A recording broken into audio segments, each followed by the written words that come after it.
بصوا المنظر ده. خلاص خد الطبع المصري، جيب كده بس عشان ميرال بشعرها. بصوا مندثر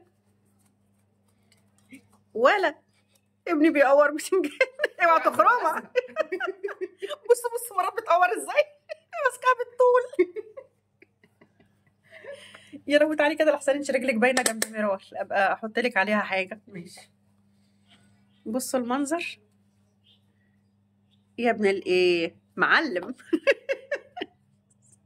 ميرال بتوري هند. استنى.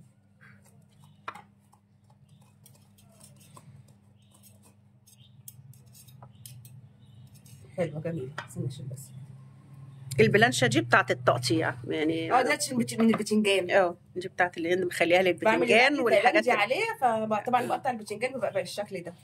مخليها واحده للبتنجان ليه؟ عشان يعني تغمق، ومخليها حاجه للحاجات التانية.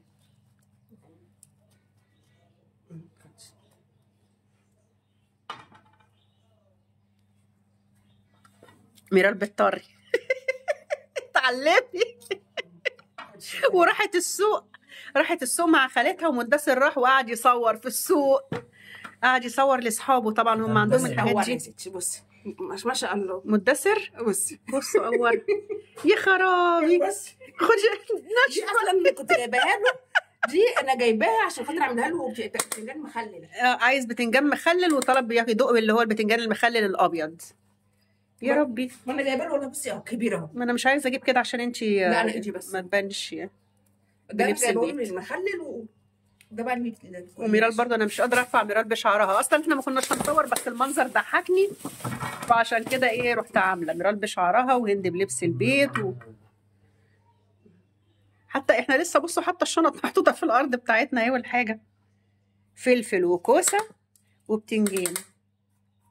تقول لي اعمل لك ايه جنبها؟ قلت لها انا ماليش اي دخل باي حاجه جنبه، انا بس عايزه المحشي. لا يا مودو بليز يخطي بس.